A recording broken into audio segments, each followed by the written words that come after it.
We will now begin the Adrian City Commission work study session for January 3rd, 2023. Roll call, please. Mayor Heath, Present. Commissioner Halt, Present. Commissioner Robert, Present. Mr. Miller, Present. Commissioner Strayer, Present. Commissioner Castleberry, present, Commissioner Gauss, Present. all commission members present. At this time, I will turn it over to City Administrator Greg Elliott.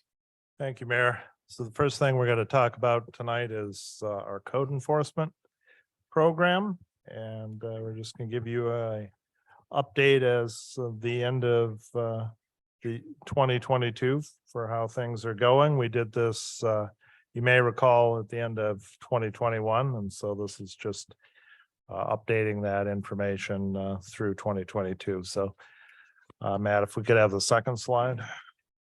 What we're going to do is go through some examples of some successes during 2021, and then we have some slides and charts that'll show you the actual numbers, and then we'll look forward to 2023 in terms of what we hope we might further accomplish in 2023. Next slide, Matt.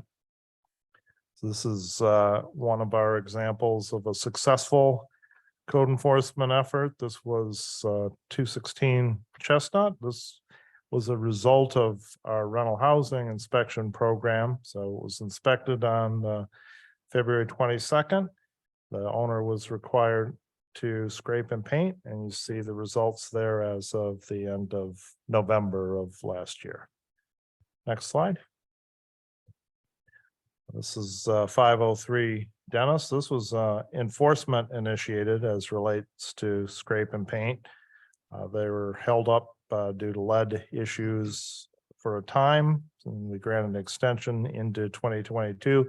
Kind of an example of how long some of these can take. So as you can see, enforcement started way back in April of 2021, but by the summer of 2022, the result was, as you see there on the right. Next slide, Matt.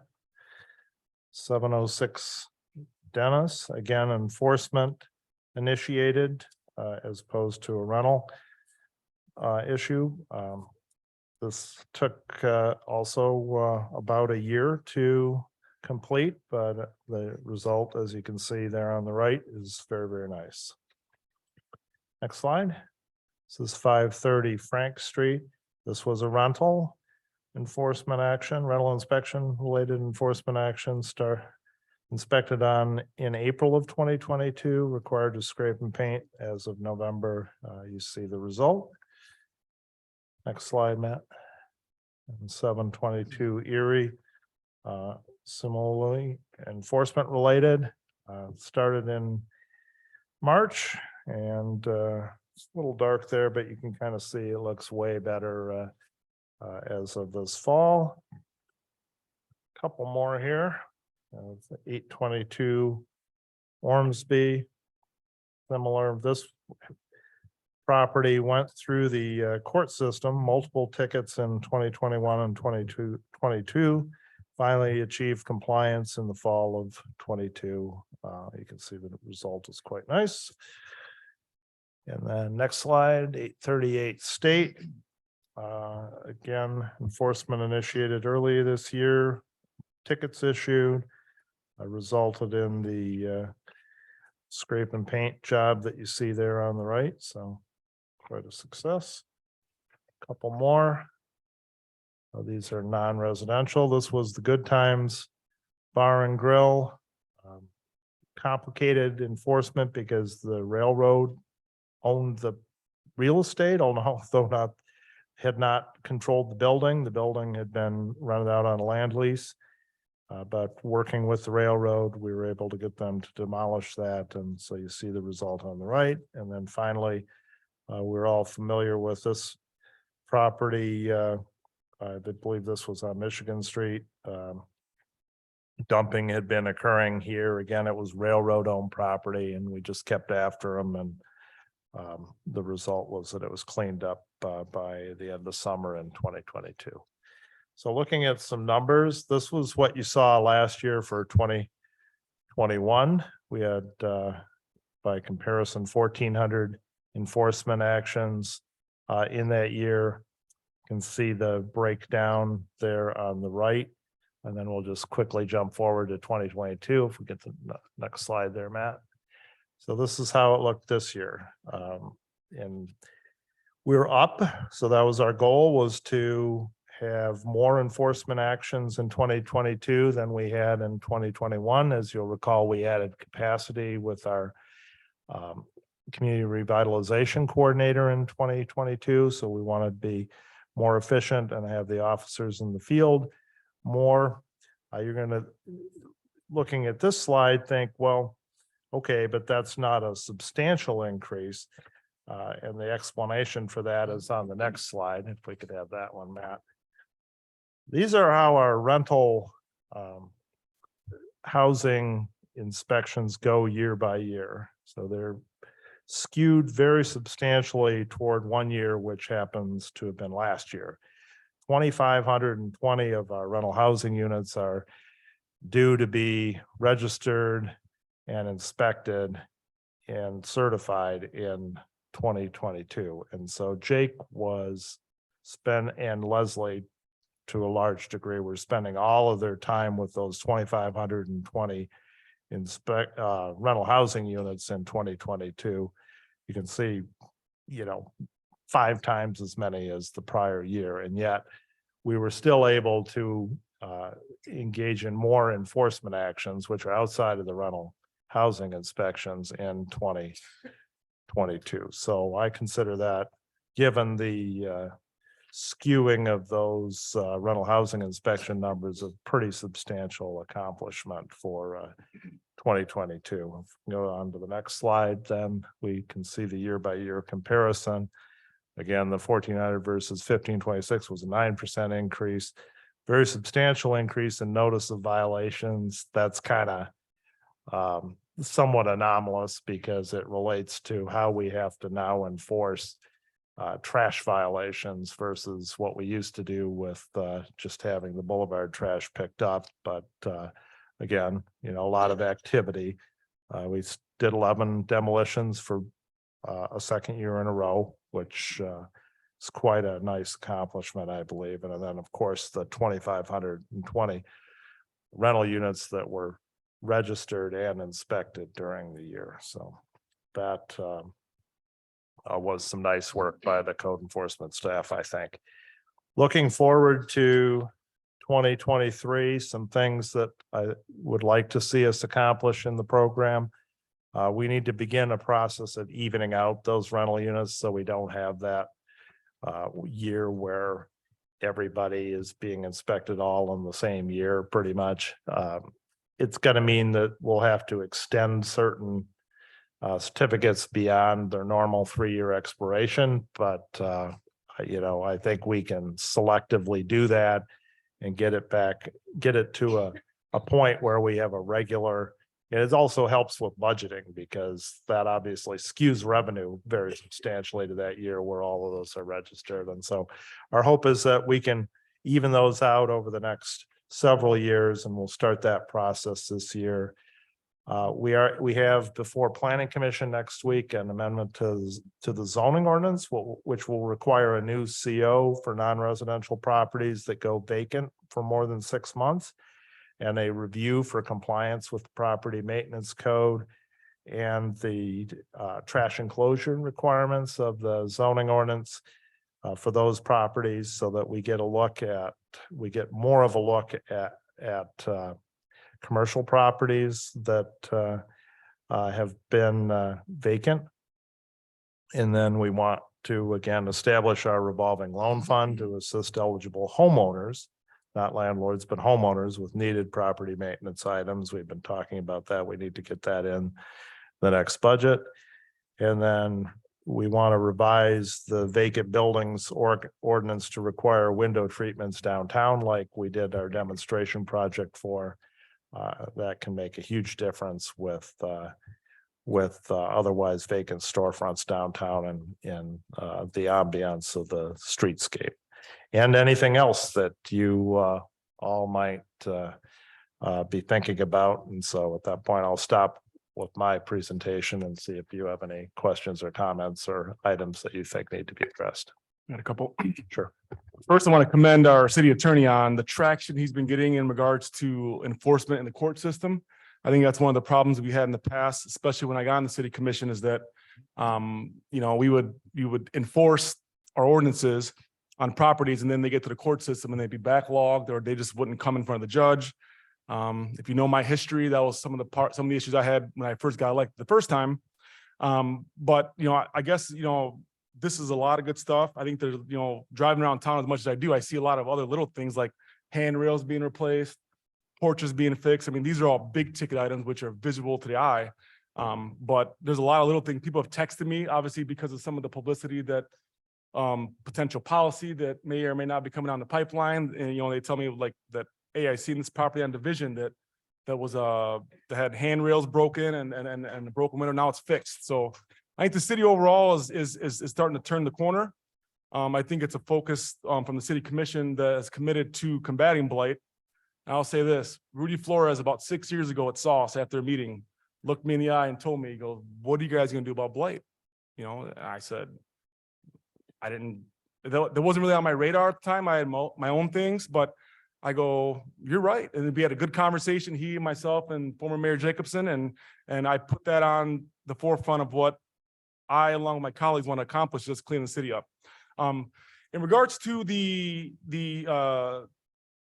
when I first got on, we had just Glenn, and I remember myself and Commissioner Strayer and Commissioner Watson met with former Commissioner Watson met with Glenn about he was by himself, and then we brought so we felt he needed some help to get some more traction. Then we brought Jake on, and then last year we brought Leslie on. I guess I need some clarity on what's the structure on who's doing what daily, and just to make sure that we're getting because that was one of the things I did when I supported that CRC position, is I wanted to make sure that we get 2 full-time guys in the field, and I want to make sure that we're getting the production that we budgeted for with that new position. Right. So the program is that Jake is principally responsible for the rental housing inspection, and then Glenn does all the other code enforcement efforts, boulevard trash, weeds, snow, any other items that come to us other than through the rental housing inspection program. And Leslie is there as administrative support for both of them. And like I said in my presentation, a lot of her time last year was related to getting those inspections done for Jake, getting him she schedules him for those. She hounds the landlords to get the properties registered, gets them paid, all those things that the code officers used to have to do themselves, but she now stays in the office and does for them, and actually goes out in the field too. But she's been instrumental in our trash or tote sweeps that we've done, in terms of finding folks who aren't bringing their totes in on time or storing them in an appropriate place. So the 2 of them, Glenn and Leslie, can, work together, and one of them drives and the other one has their laptop and is, preparing the notices of violation at that time. So it's worked out great. She's very, very busy. Very happy with how it's working. No, I was saying, I mean, the community, I think, is starting to see a little bit, and I can tell myself that, the 3 of them, along with John, is starting to change the way we look and feel, and it's exciting what the future holds if we continue to get as much traction as we're getting. So, Thank you. Sure. Sorry, I have a couple questions.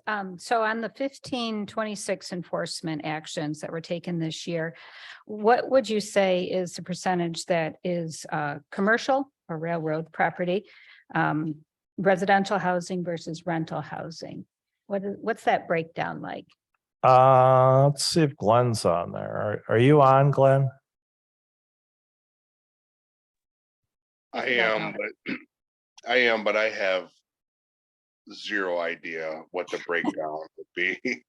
I mean, it's just a little bit, especially like if you're talking about totes or trash or weeds or snow, it's a little bit of everything. I wouldn't say that it's skewed one way or the other, but I could not being prepared for that question, I could not give you an answer on what the percentage is owner occupied versus rental.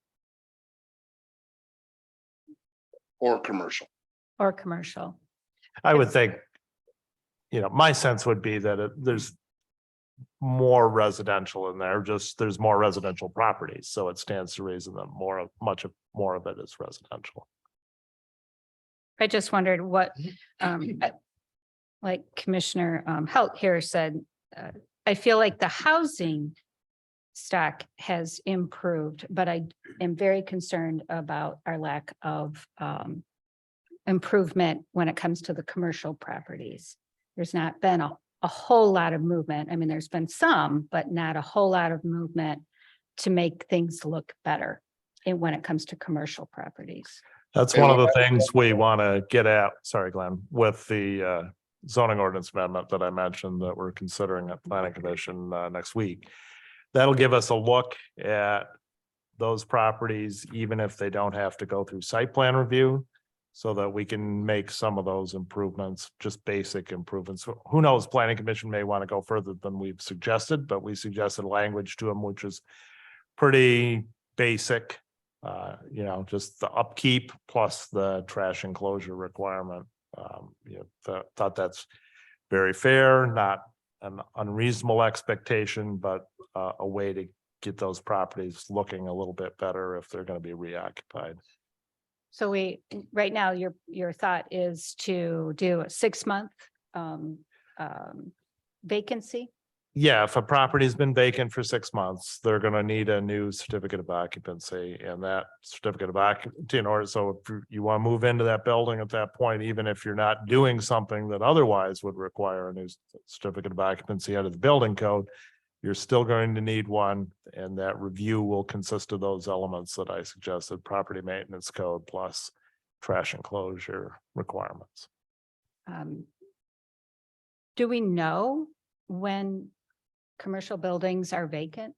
We're based on our last planning commission, we had that discussion with the individuals wanting to redo things, and I don't know that, did we know that the hair place was not working or in working order at that time? The which place? Oh, she wanted to redo it was just at the last planning commission meeting, and I don't remember their names at all. But it didn't sound like we knew that whatever was in there before was no longer in there. Well, we do our best to know. We have an ordinance that requires vacant properties to be registered, and so Glenn keeps track of those. If we're aware of it, then we require them to register. Okay, and this is a question maybe for Mr. Galuli. So when there's let's say a fire in a home, what is the process for that home to be taken care of? Because there's a home that I walk by with my dog for the last 2+ years that is still just boarded up, vacant, and burned. So I assume there's some kind of homeowner insurance lawsuit going on. How long can they just let that home just sit there and there's nothing we can do about it? For some period of time, yes, that's a very good question. It's usually tied up to their request for insurance proceeds. And it's also delayed sometimes because fire department personnel take some time longer to do their investigation, whether it's a local investigation, whether it's a state police investigation, so to speak. It takes them several weeks to do their cause and origin report. That is then turned over to the insurance company, who generally has some type of order maintaining the status quo of that property. So they can send their own team of experts in to either corroborate the fire department's cause and origin analysis before they issue the proceeds to the landowner, the homeowner, so to speak. So it's usually at least a 3-month process at the very least. And from our standpoint at code enforcement, our standard for when we can order a property demolished is if it costs more to repair than the property's worth. I don't care about it being demolished. I just want the burned couches out of the front yard. Well, I mean, if there's blight outside, that's something that obviously can be addressed, but in terms of the structure itself, a boarded up house is not something that we can necessarily address unless it's deteriorated so far that it's beyond the point where it can be economically repaired. It's functionally obsolete. Okay. But we could possibly do something with what the looks of the outside, since it's not part of the structure. Yeah, I mean, the same as we went through those slides, right? The exterior appearance of those homes was at issue because the property maintenance code requires that the, exterior be painted and secure. I figured it was like an insurance kind of thing that we can't touch it until some lawsuit or insurance was gone through. Glenn, did you have something additional on that? Yeah, I wanted to make a few comments. So as far as the commercial properties that Commissioner Roberts spoke about, I would guess that the three biggest ones that people consider are the old gas station on the corner of Church and Maumee, and then across the street where the Family Dollar is, and then the Adrian Mall. And while you may not know everything, I can tell you that we have plans that have been reviewed on all three buildings. We're just waiting for things to get done. And so all three have either enforcements or court actions. The old gas station, we have a consent judgment that John did through the court. So some of these things take a lot of time, but as far as the commercial blight, you're going to see a huge improvement, I believe, this year. As far as the house that she's talking about on Budlong, the burned out house, we have been fighting with their insurance company. So the law requires that we get 20% or 10% or 20% of their insurance in escrow to either demolish or whatever. And we have had nothing but struggles and struggles, even though that's a law, to get that money. And so enforcement action on that has been put on hold while we try to figure that out, but we're aware of that property and are actively trying to work on it. Thanks, Glenn. And some of these questions I ask because I already know the answer, but I'm not so sure that the public knows these answers because they go by these houses and the Adrian Mall and all that. And they don't know that these buildings have been purchased and there are plans to do something with them. You can't see anything done on some of these buildings, but we are aware of them and there are things being done with them. Adrian Mall, for example, we have the site plan for phase one on the planning commission's agenda, or we expect to have it on planning commission's agenda for next week as well.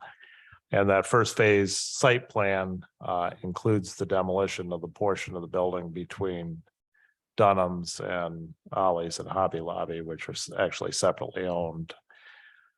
Is the first phase of getting that property addressed, and it includes 2 property sales that will be allowed as part of phase one to fund the improvements to the existing footprint of the mall to start moving it toward being functional again. And the Elder Bierman space will be reoccupied as part of that phase one property sale as well. Thank you. I have a couple of questions, if I could, please. Sure. Not directly, well, blight related, but not directly to our code enforcement. Do we have a status on what the county is doing in terms of moving forward with the demolition of the Jefferson School? I do not have a status report on that. I think they did some abatement there, but Written to the ARPA. I don't think it was. I thought it was in and it was out, and I don't think it ended up being in terms of its demolition. My understanding is they went in and did some asbestos remediation inside the building, but yet it stands. And it was my understanding, and perhaps Commissioner Collins can speak to the issue later. they had pretty much committed to having that building down this year. And this year has come and gone. I'd like to at least have somebody talk to Administrator Murphy perhaps, or somebody who can give us some answers on that. I appreciate Glenn's comments about the blights down by Church and Maumee and those. I continue to be concerned on an ongoing basis for many, many years. We've got old contaminated factory sites over on the east side, Dean and Michigan Street and all those. And I don't know what we can do to address that, but sooner or later, something's got to happen with those because that's some of the biggest blight that we've got from a commercial basis. So again, I don't know what the answer is. I'm asking the question. We need to develop a plan. The last thing I would say is I'm excited about this report. I like this. I like what I see. I'm going to be even more excited when we get the revolving loan fund launched, and because I think that's going to be a great benefit, particularly for those homeowners that can't get conventional loans, can't go get property improvement loans, something we can step up and help our own efforts in getting those going. So I'm excited to see that that's on the radar screen as well. Thank you. Anyone else on that? All right, well, hearing nothing further on that, we'll move on to our second item. So I just wanted to check in as we sort of presaged at our last meeting with you all on street closures, events, parades and such. We've had some internal discussions. I don't know if I've checked in with you all though about where we're at in terms of our thinking right now in terms of a recommendation for this policy. So I passed out a handout. Sorry, I don't have one up on the screen, but I'll try to describe what I'm talking about here as I go through it. And my purpose here is just to tell you commissioners where we're at staff level in terms of our thinking, and then let you tell us if you're on the same page with us or not. Parades, we haven't really changed our thinking about that. We still would like 30 days notice of a proposed parade. Still proposing a $200 flat fee if it's one of the 3 established routes that our traditional parades take. $25 more for each additional intersection. This relates to the cost of policing. And then we continue to propose that public entities and veterans would have their fees waived for parades. Parking lot closures, I don't know that we've had a lot of discussion about this, but again, 30-day notice. Only downtown businesses can apply to close downtown parking lots, and only the lot that would be adjacent to their business. The DDA would be able to designate community events that would be eligible for fee waivers. Otherwise, the fee would be $150. Downtown street closures, we've changed this somewhat since the last time we discussed it. We would now propose that either all 4 blocks or rotating single block closures would be allowed. By what I mean by rotating is that it's not always this block of East Maumee Street. If the last closure was on East Maumee, then it moves to, say, North Main, West Maumee, South Main, so on. So that the businesses that are on any one of those blocks aren't always affected by the street closure, or, well, affected is the right word, either benefited or, caused hardship by it, as the case may be, depending on their perspective and what the event might be.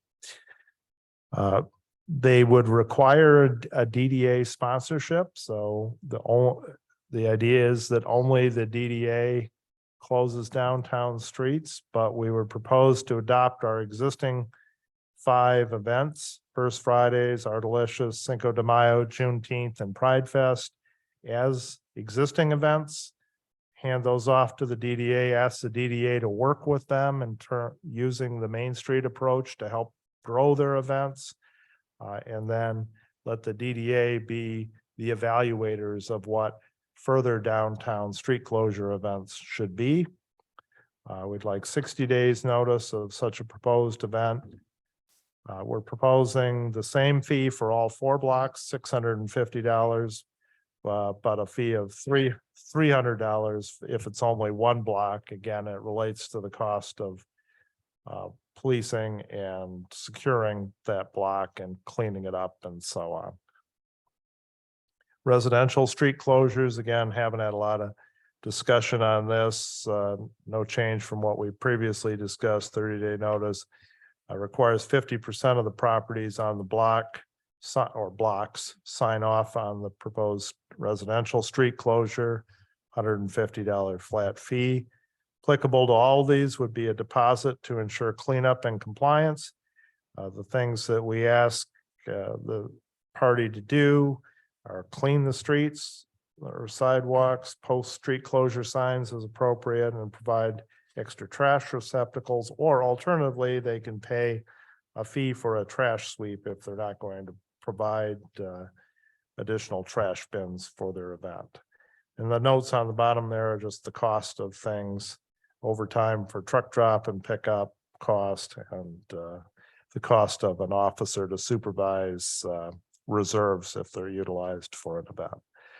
So that's where we're at in terms of our thinking.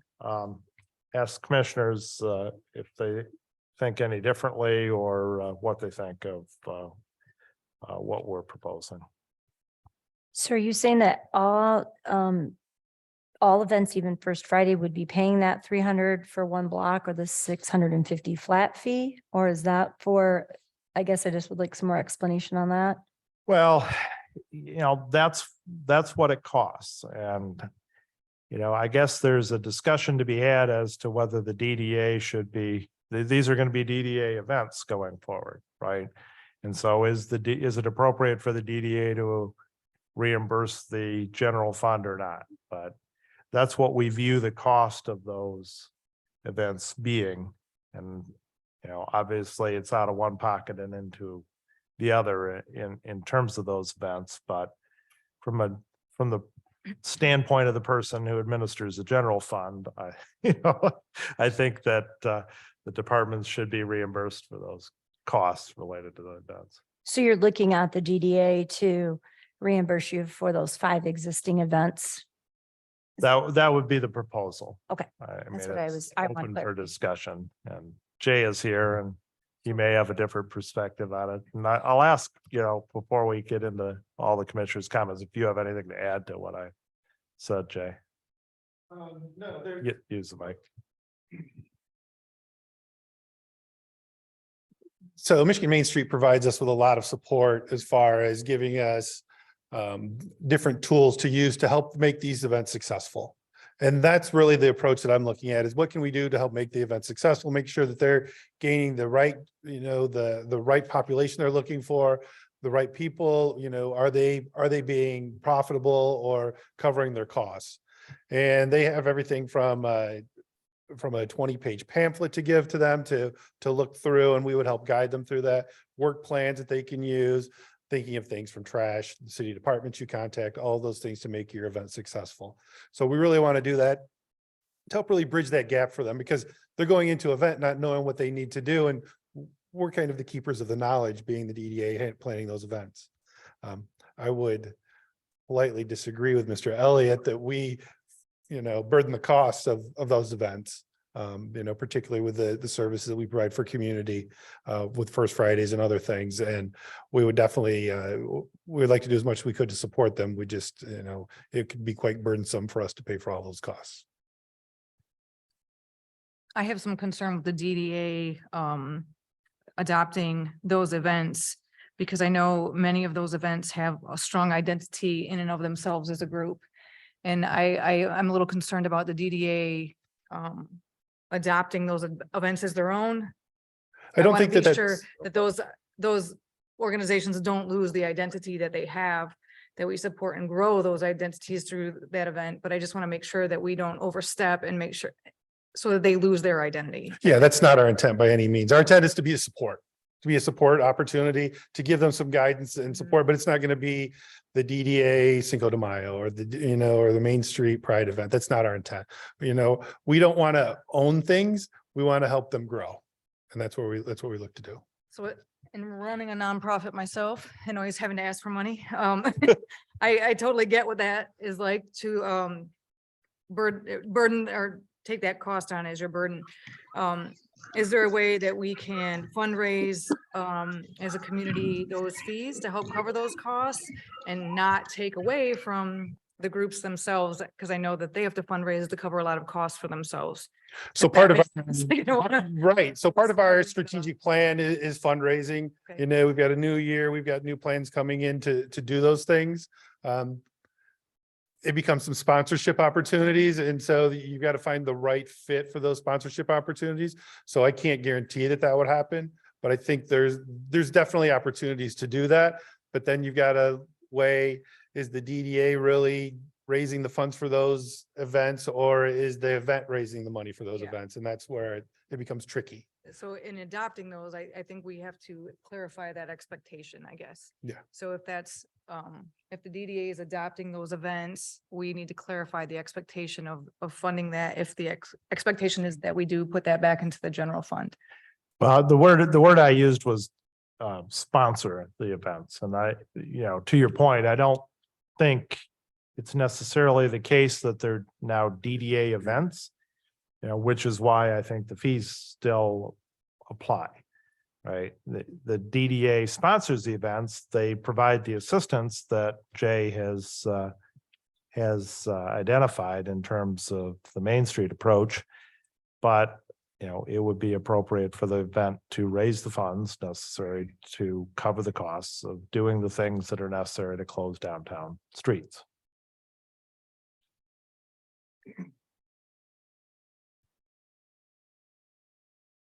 Okay, so I still have some questions. I appreciate the fact that adopting the 5 existing events. I think those are the ones that many people are most concerned about. I look at the DDA as being the stewards for the downtown businesses. I think that's very important.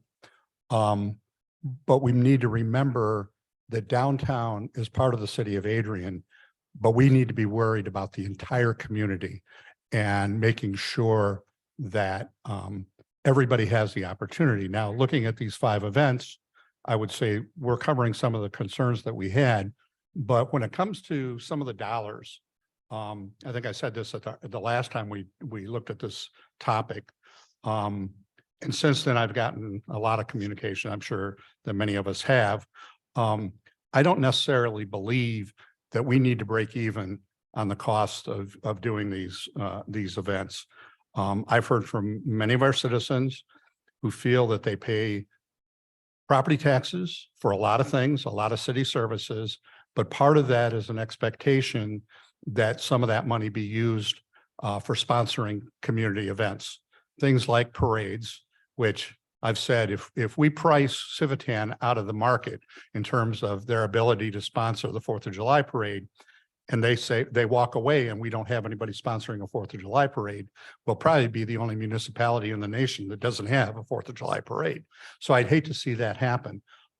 Again, we need to have fees. $75 to close the streets is ridiculous. We can't, we just can't allow that. But on the other hand, I think we need to look at making sure that they're reasonable. And I'm not saying that this list is not reasonable, but I just want to keep in the back of our minds that we don't necessarily have to break even. At least that's my perspective. That's all I got. To sort of piggyback on Commissioner Gauss, when we have events downtown, I feel like those events do benefit the city as a whole. And when we look at the cost to put on an event, I feel like, especially after talking to a lot of people about some of these issues, that the city probably should have some monetary investment in that also. So when you look at I'll just say a $650 flat fee for 4 blocks. That's what our department heads have deemed that it's going to cost. And so I think that maybe we should take a look at that and say, okay, well, there's benefit to downtown and to Adrian. And how much do we want to, how much skin do we want to have in the game, so to speak? So that it's not all on that particular event. If I'm making sense here.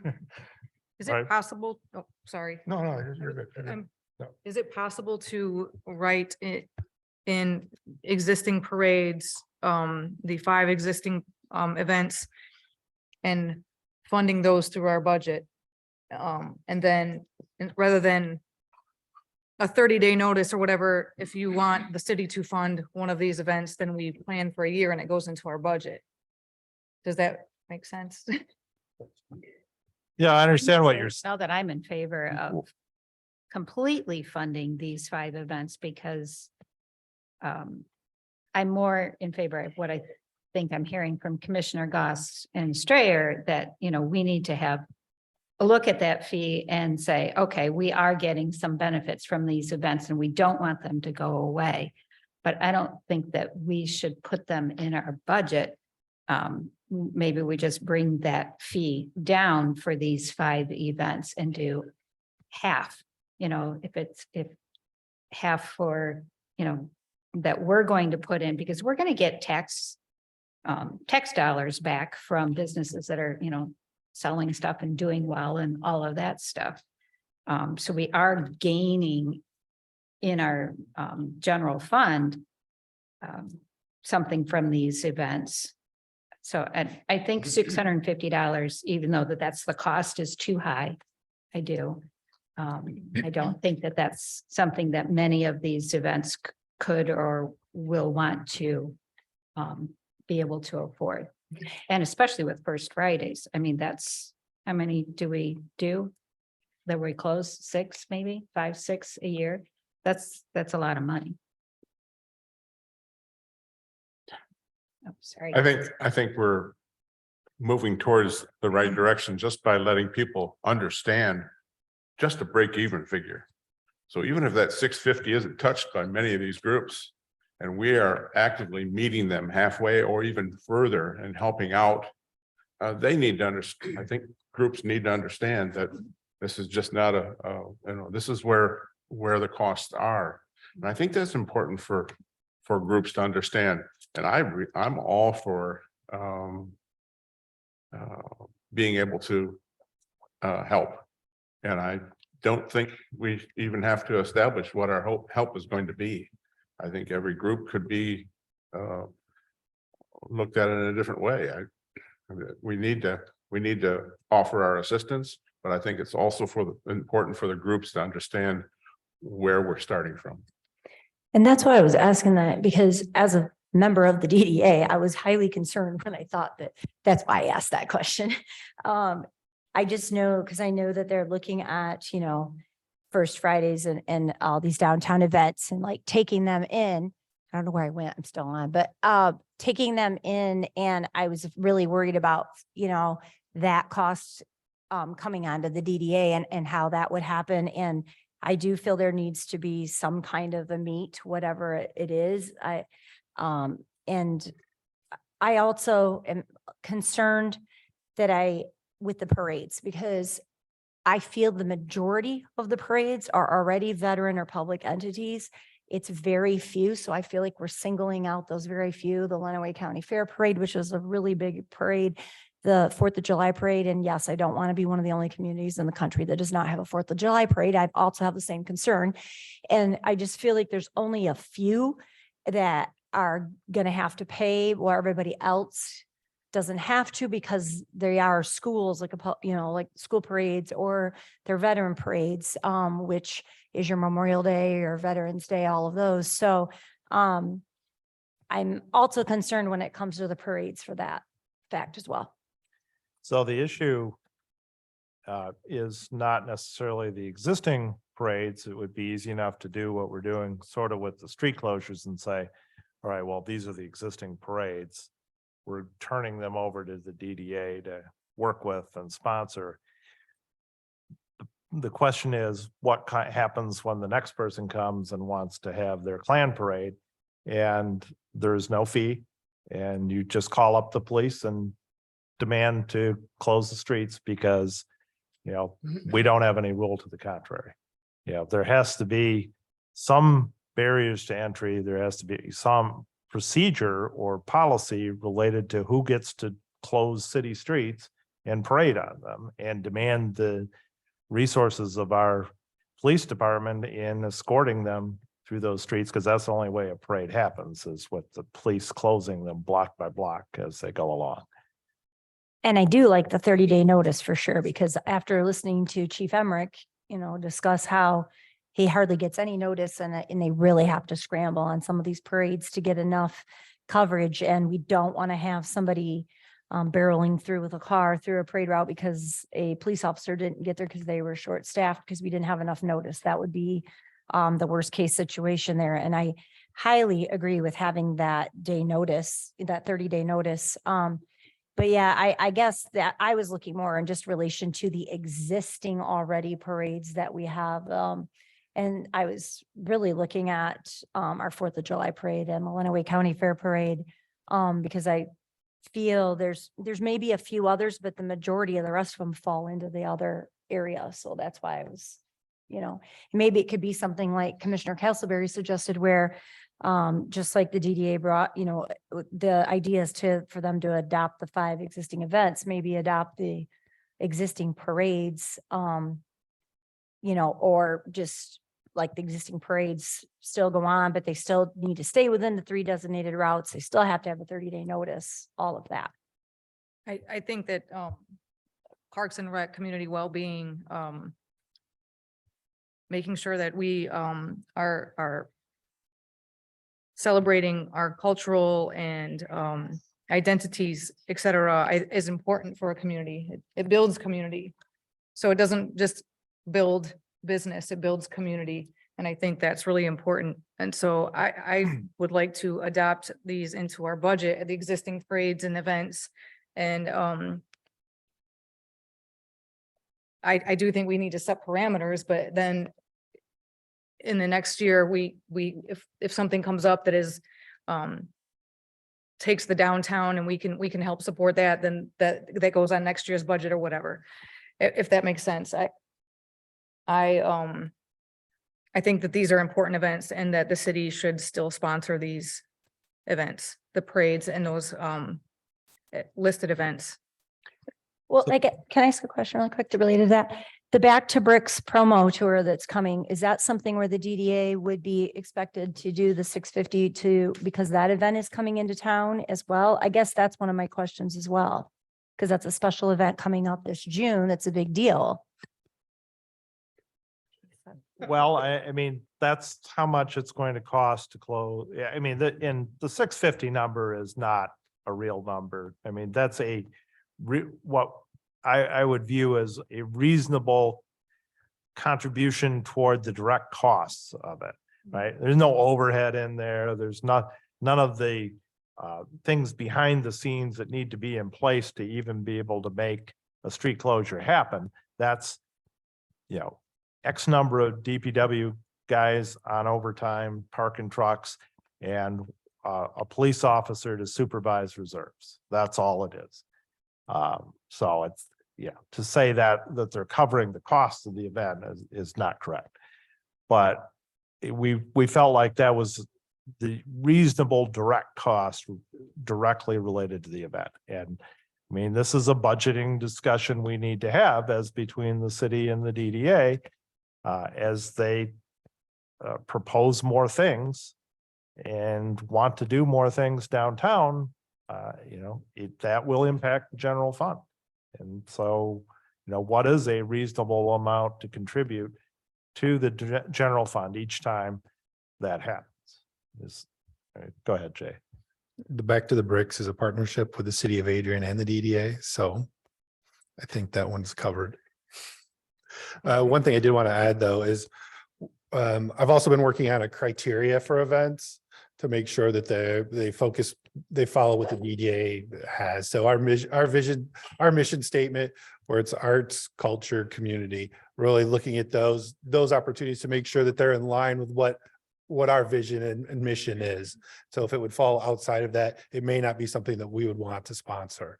Now, obviously, the current events and parades and those things all fall within our mission and vision. But I think we want to make sure that we're representing ourselves when we partner with these events and help sponsor them. And that's the key point, is having that policy, and I would defer to John to comment on this as it relates to parades, as parades are obviously outside of the DDA's purview, although they may traverse downtown. Right? If we're going to decide these are our parades, what happens when next year somebody who doesn't comport with our mission and values comes and wants to parade and wants to be included in the budget? And how do you differentiate those two sorts of events? I think the city administrator has hit the nail on the head, quite frankly. Anybody with the appropriate notice can apply for and basically receive a parade permit, whether it be the requested closure of city streets and the like. If they meet the criteria, as others have, remember, somebody wanted to fly a different type of flag on the city flagpole. We've already been threatened with litigation. I would suggest it would be in the city's best interest for the DDA to pay, if it's a DDA event, that they pay the freight, so to speak, for the city street closure, whatever it is. Something can be worked out with the city in that event for either budgeting purposes, things of that nature, to avoid legal liability going forward. When another group comes in and says, here's our application for parade, here it is 30 days in advance, we want to have it. And we also want, as you've done for the Gay Pride Parade, we want you to sponsor this, and you're not giving us equal protection or the budget. It could be a big problem. It could be a problem. If the event pays the freight on themselves, that eliminates a lot of it using the criteria that will be equally applied to everybody. Equal protection under the laws. Yeah, so I guess my comments is, years ago when the housing market crashed and the former city administrator at the time, Dane Nelson, cut 40 employees. People lost their jobs in the city because we didn't have the money in the general fund. I wasn't here then, but it was right before Vlad and I got on. But we also have to understand what position we are financially. Now, I'm a businessman first. I count pennies, not dollars. And so I think it'd be a totally different discussion when it comes to the fees, if we were in position financially to be able to, at minimum, severely subsidize some of these events. It's take if the oil trust, that's a quality of life trust that can't be used for operational, whether it be capital stuff, dog parks, things of that nature. As of right now, I know we got over $3 million in it, but we can use 5% of it. That's $150,000. So I think the fee, I agree with Commissioner Gauss and Commissioner Strayer, and this is like, I'm willing to scale that back a ton, but I also agree with, Greg and our attorney, John, is that we have to set a policy, because whether we want to believe it or not, there are a lot of folks that don't support these events. And we can't have our head in the sand. So we have to protect ourselves so we don't get into a position where we have some different people that wanting to host some events that don't show our core values. With where we're at financially, we could scale that back. Again, but that's why it's good having these discussions, because that's what they are. A lot of time and effort put into this from staff, but ultimately it's the city commission's decision on how we want to go forward. But having good conversations and talking amongst ourselves in public about, do we have to get the true cost of it? Now, years ago, it'd be a different discussion, but I don't think we do now. I don't. And so that's where I'm at with it. I do think the policy has to be adopted when it comes to who can allow parades in our city, and have some kind of, red tape. Because again, there are people that don't support some of these, even the adopting 5 events. Unfortunately, that's the way it is. It's America. But the financial part of it and the financial burden that some of these entities and, these organizations have, that's an easy fix. I mean, because especially where we are financially and what those events bring to the city. I would like to say, first of all, I appreciate the work that Mr. Elliott has done with city staff to come up with this new presentation to us. They listened to what we had to say, and more importantly, they listened to what our community members had to say. So this, while I still don't think it's perfect, I think we're headed way far in the right direction. So I'm pleased to see that, and I appreciate the work that's been done. We can start aside a little bit and say about the class, about the rules, it's a better presentation, better presentation and policy than the themselves. But thank you for that, Mr. Edwin. Tonight was just to check in, as I said, and we of course heard you, and a lot of the staff are on, either present or on Zoom to hear what you said, and so we'll keep working on that. We're not gonna get any farther tonight. We're out of time, so Mayor, I'll turn it back to you for open up for public comment. Thank you. At this time, we will have public comment. Just to reiterate, there is a 3-minute time limit. And for the record, please state your name and address. We will start inside the city chambers first. After that public comment is over, we will then open it up to Zoom participants. Hi, my name's Steve Gonzalez. I live at 758 College Avenue here in Adrian. So I guess I didn't realize, first of all, let me say to those that don't know, I am new to all this. I'm new to sitting in on everything, and I'm afraid that I have a lot of questions. I did not know as a city, we were having problems paying for parades that we've been paying for parades since, I don't know, I'm gonna guess, 1900, 1920s, 30s, when we've been doing parades. I did not realize we were hurting in that way. As far as talking pennies and talking like a $650 imaginary number that might not be, I'm surprised with all the roles that I've had in my life, that I know that if my factory was down for 2 hours, how much it was costing me per hour for not making my part, my pounds. I'm surprised that we don't have a dollar amount already set aside to say, yeah, it costs the city this amount to close the roads, the police, everything.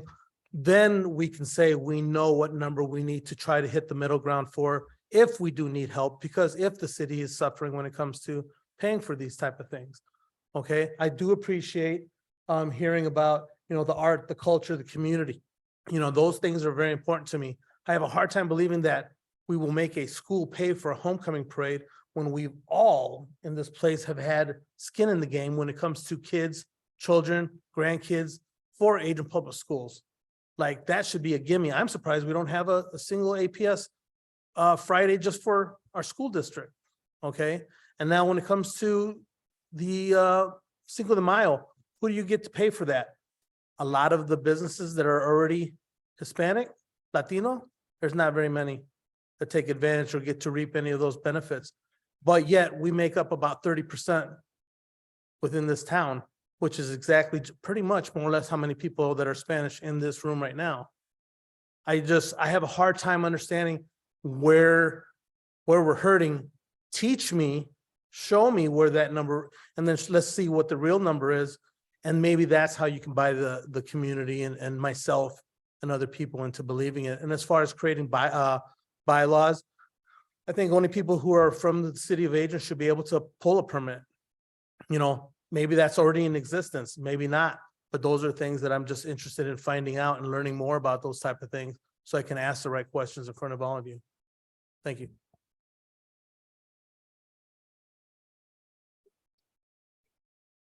Banky 256 Ironwood Drive in Adrian. I just want to thank you for bringing this conversation up, because as we know, planning for Cinco de Mayo, Juneteenth and Pride needs to take place 2 months ago in order to secure staging and supports and so forth. So the clock continues to tick for us. One thing that I have communicated to the commission in the past and to city administration was investigation into stop barricades. I shared the barricades that Ann Arbor uses for their events and would hope that the city surplus funds would be used to purchase those barricades. That would be a long-term investment in infrastructure that would be used not only for parades and for our existing First Fridays, but for multiple events for years to come. So I strongly consider looking into that. As a former high school principal, I always needed to outthink the students in terms of regulations and proposals. So I have a question concerning this moving forward. As a member of AMVETS, can I go to the group and have them sponsor the Pride Parade, and then Pride now becomes free to offset that cost? Steve, being the Spanish club sponsor for the middle school, can he sponsor Cinco de Mayo as a government organization so that those groups do not need to bear that burden? We heard from our city attorney where equal access to all, but in the parade route, when you give free access to veterans groups or to government groups, it's not equal access to all. So I strongly suggest looking into, are there opportunities for veterans groups and governmental groups to sponsor those non-events? I appreciate the adjustment with the budget and the surplus, again, giving the groups so that there's some money that needs to be paid so that there's skin in the game, I think is an important piece for cleanup, for taking ownership of that. So there's that mutual sense of pride and that connection that works together. I appreciate the feedback that I heard from the commission and the conversations that I had with Mr. Elliott, and I'm excited about the progress that has been made since the last presentation, and hoping that we can have some finality so that we can move forward to plan. I'd just like to leave you with the one thought. We all know Laura Havlin, great part of our history here, accepted fugitive slaves and had a bounty on her head. And if her attorney advised her attorney would say not to accept them, but we do need to stand up for what's right. Hi, Ben Negron, 159 North Madison, Adrian, Michigan, on behalf of the OLA organization, Hispanics Along the Way Alliance. I do have to say I'm delighted with what appears to be the last request I made of this body to consider or reconsider or pause and ponder. And based on what I'm hearing this evening, I have to give you accolades for that. And so deeply appreciate the thought that's gone into the conversation, both from, obviously the blight concerns. I too also have some concerns commercial, so I hope you really will go after that in 23. I was planning on asking you if you know how many lights are out on Dean Street, because I do, or Frank, or Erie. Or how many streets on the east side have asphalt that has been so poorly poured on the street that it's literally on the sidewalk also, so that the people that are walking to, say, the Daily Bread or Associated Charities or the City of Refuge trip and fall. So my challenge for this group and this body is to continue doing what I feel like you did from the last time. You listened, you considered, and hopefully you'll continue to do that. I will also say, as it relates to the parades, I was planning on doing something on the east side in an effort to support the Associated Charities. So we all know what happened this past summer. It's amazing how much support we can get. In one day, I contacted 23 pastors from throughout the entire community. One pastor, Pastor Claude, no sooner got off the phone with me and took his first $1,000 check to the Associated Charities. I want to build on that this summer. It's going to require closing some streets in that neck of the woods.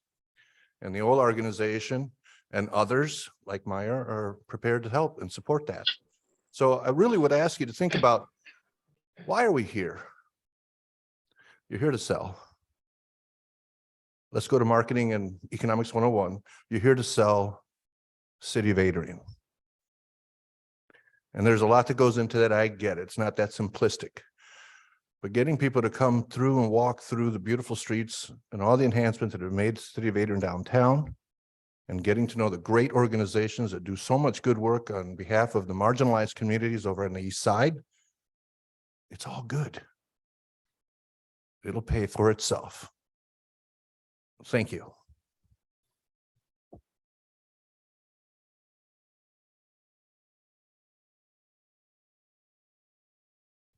Carolyn Marr, 148 North Scott Street. The city and businesses benefit from people coming downtown. You all know that. If you want groups to use the market pavilion, make it free or a small fee.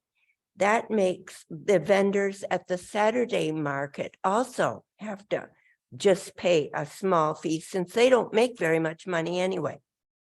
If you want a successful market, which is a huge boon to the city, our businesses, and our reputation, you have to swallow some of these costs. Passion for Fashion told me that the customers at the Saturday market stopped to shop there. And when Sauce was open for lunch, they also had a lot of business from them. So it goes around. Food trucks. When I was walking around the Christmas tree lot at Comstock Park, I was thinking, wouldn't it be nice if I could buy a hot chocolate? How about a hot dog or even a drink? No food vendor could afford the fee to be there at any one night. Nobody is going to walk up to Brick Wall or Grasshopper to get a drink, but they would buy one if it was right there at the park. What I thought is maybe you could have a lottery, have one food truck or whatever with no cost at all to be there on any particular day. It would be a wonderful addition to the Comstock experience. Now, I don't know if very many of you remember the hot dog guy that was at the Four Corners many years ago, training his grandkids how to run a business. How much did he have to pay? Half the time he gave away his hot dogs. We can't do that. Parades. Okay. Now, Civitan makes no money for having the parade. So it would cost us money, which we then have to earn some other way, like selling Christmas trees or whatever else we do. But most of our parades, nobody mentioned the Memorial Day parade, but most of these parades are on times when the stores are closed. So it's just a matter of the police. It's not the stores. The fair parade is on Sunday, so that's not bothering the businesses. And other events could maybe be encouraged to go to use the market pavilion if it was free or not very much. The city spent a lot of money on these lights, but it was all worthwhile because it makes everybody realize what we have downtown. That's my.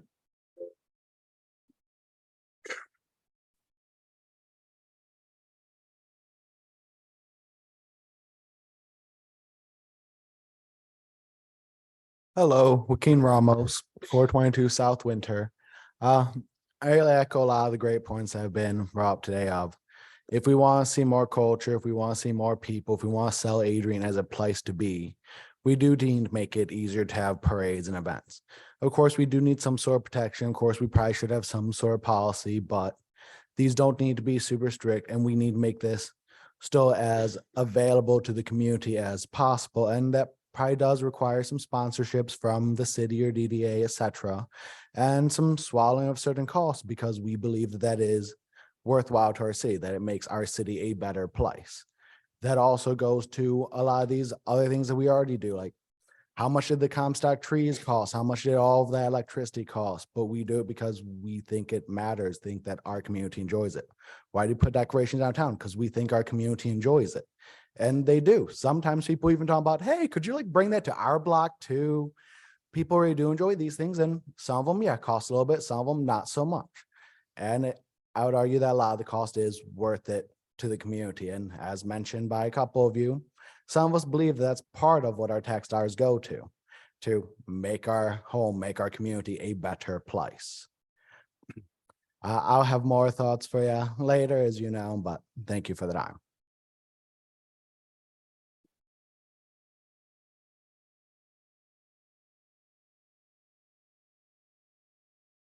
Hello, Rudy Flores, 223 Bud Long Street. Again, thank you again for Happy New Year, everybody, and thank you for all you do. I missed the first part of the meeting. I don't know what was said or anything like that, but I just wanted to follow up on comments that I made at the last meeting to see if they were listened to or just kind of dismissed.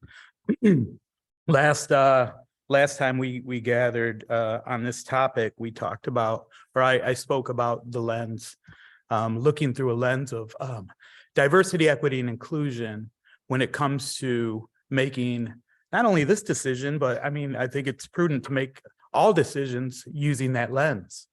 So I don't necessarily agree that the city's going to topple or, crumble because, parades cost extra money. I don't think the money has anything to do with it. I think it's a matter of inclusivity and exclusivity. And inclusivity can only be seen through a lens. Sometimes we have to look through a lens to see how other people's walks are.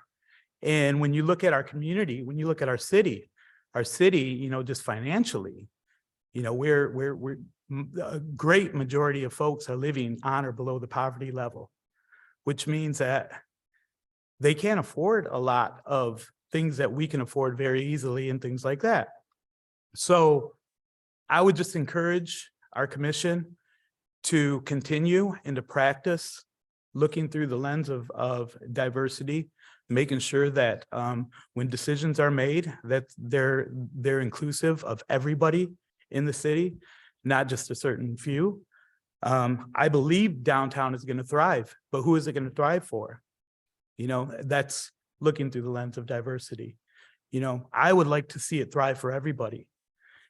And for the nickels and dimes that we're going to save or recoup or whatever for the city, I just want you to, again, pick up that lens and look through it and see whether it's worth the price of losing community trust. Thank you.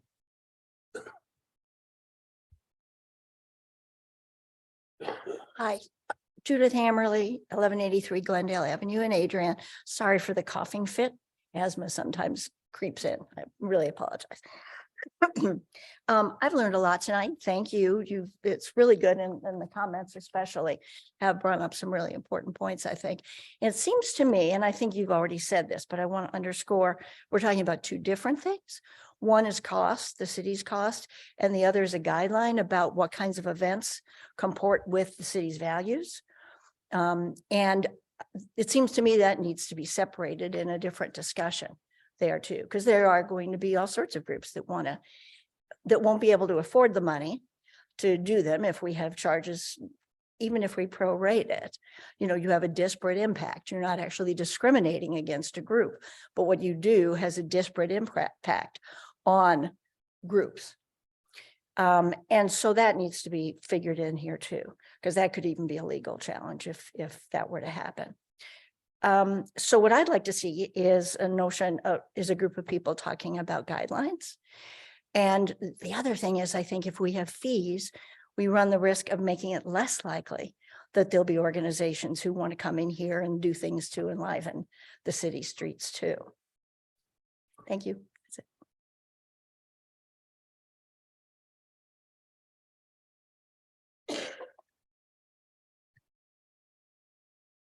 At this time, we will open it up to Zoom participants. You will see the 3-minute time limit on your screen. And for the record, please state your name and address. Thank you, Mayor Heath. Lynn Punnett, Newburgh Road in Tecumseh.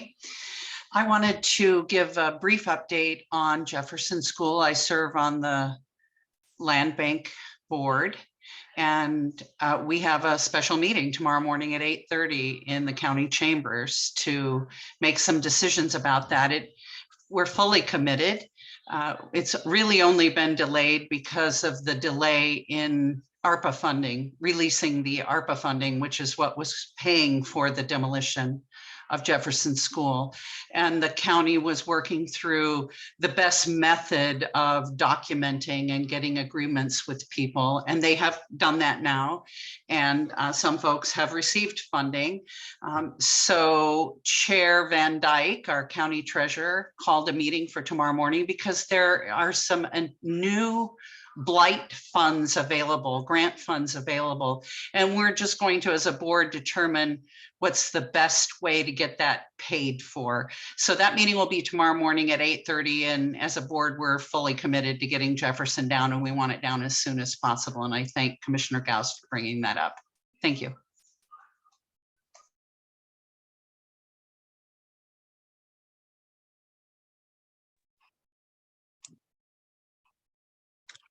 Good evening. This is Andrea Bernard, City of Adrian. I'd just like to thank the commission for reevaluating some of their stance on the parades. But I want you all to think about the parade that we had for Christmas. It was a wonderful parade. Lots of people came and surrounded Comstock Park. We were in so awe of what happened that evening because it was all inclusive. The leaders were there, the community were there, the children were there. The pride that we had and we enjoyed that evening was one that our city needs to continue to have. Our values is what we need to think about. Who are we trying to impress, and who are we trying to help become more gracious and kind to one another? We think about money, and I know that's something that we have to do. It is necessary, but having pride in our city, enjoying the ability to come and spend time in our city, even if it's coming to the Croswell or the Tea House or just walking down the street. Our city does not need to be closed for anyone. It needs to be all inclusive. And it's so important that as we think about what is the values that we have, our value is our future in our children, letting them know that this city is valuable to them. Instead of leaving it, they can become a part of it. Thank you for giving me this time.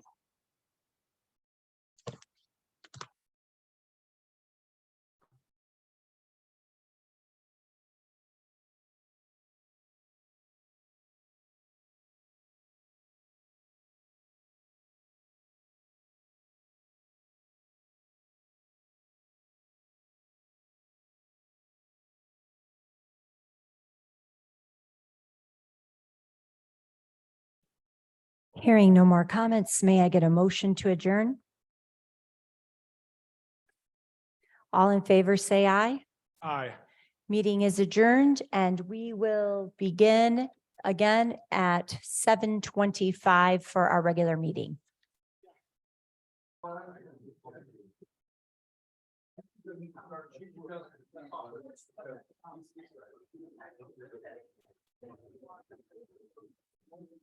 I call to order the Adrian City Commission meeting for January 3rd, 2023. I think I messed up during the pre-meeting and said 22 because I'm used to 22. Please rise for a moment of silence and the Pledge of Allegiance.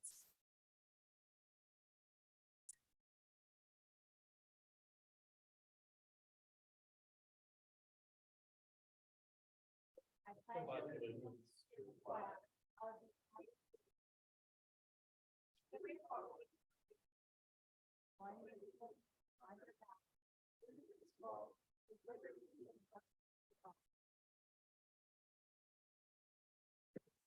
Roll call, please. Mayor Heath, Present? Commissioner Halt, Present. Commissioner Roberts, Present. Commissioner Miller, Present. Commissioner Strayer, Present. Commissioner Castleberry, Commissioner Gauss. Present. All commission members present. May I get a motion to adopt the consent agenda? So moved. Support. I have a motion from Commissioner Halt with a second from Commissioner Miller and Commissioner Roberts. Roll call, please. Commissioner Halt, Yes. Commissioner Roberts. Yes. Commissioner Miller, Yes. Commissioner Strayer, Yes. Commissioner Castleberry. Yes. Commissioner Gauss, Yes. Mayor Heath. Yes. Consent agenda items approved by an all yes vote. We are already moving on to public comment. Just to reiterate, there is a 3-minute time limit, and for the record, please state your name and address. We will begin inside the city chambers first, and then we will open it up to the Zoom participants.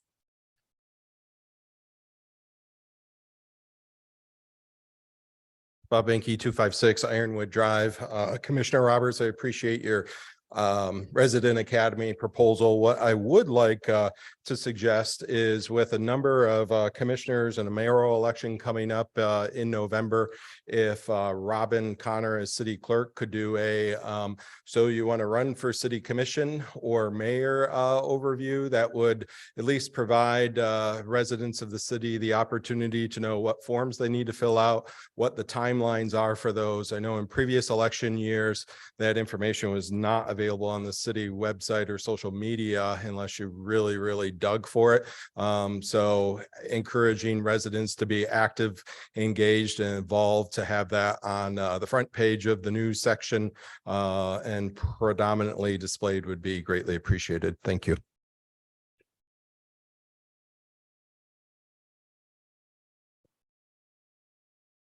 Hello, Joaquin Ramos, 422 South Winter. I know it's been ages. I just want to let you all know that January 13th, so second Friday, A3 will of course be doing our usual event. We will be at the Adrian District Library, and we're actually expecting a performer for the 13th, so that should be exciting. So I have for you now. I look forward to seeing some of you there.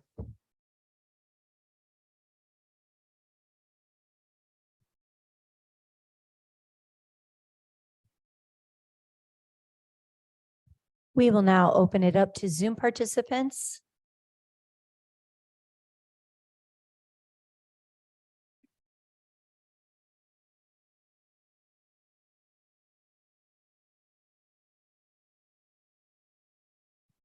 Hearing no public comment, are there any commissioner comments? Commissioner Roberts? Yes, I appreciate Mr. Banky's kudos and the academy, and it is coming along. Just so you know, and I do agree that we need to have more education. I echo that thought on how people should run.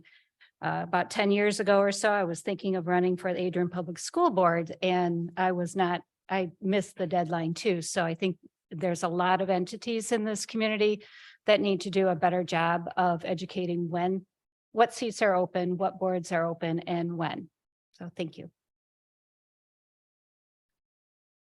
I agree that that would be a good idea to get more publicity about how to run, what to do, what the paperwork, and perhaps we can utilize not only the city website, but the city's Facebook page. A lot of people pay probably more attention to that than even the city website. Just thought. Mr. Hell? Yeah, I just wanted to reiterate what I said in the pre-meeting about our staff on the third floor under Greg's direction. I think that changing blight and the landscape of the city is very challenging. I think that some of the steps we've taken or some of the steps we've talked about taking may seem drastic, but it's really not uncommon. We're not reinventing the wheel. I think that our city attorney, again, getting the traction he's getting in the court system is truly starting to show results, tag teaming with our staff under Greg's leadership.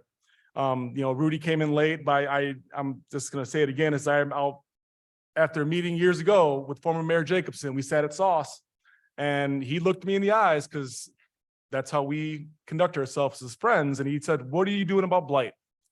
And I told him no, I'm not doing anything about blight. Well, I mean, that wasn't on my focus.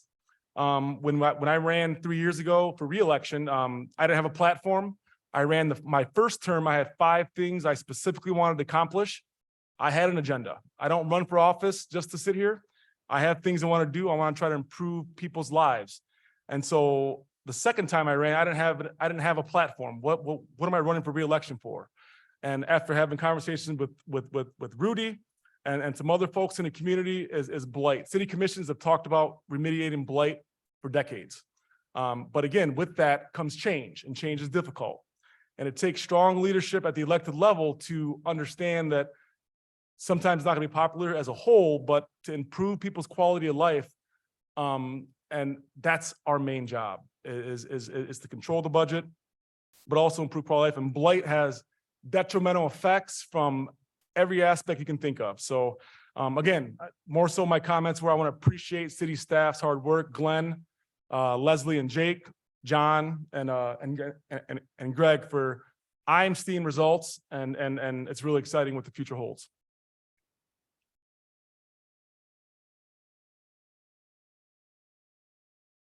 May I get a motion to adjourn? Motion to adjourn. All in favor, say aye. Aye. Meeting is adjourned. Thank you, everyone.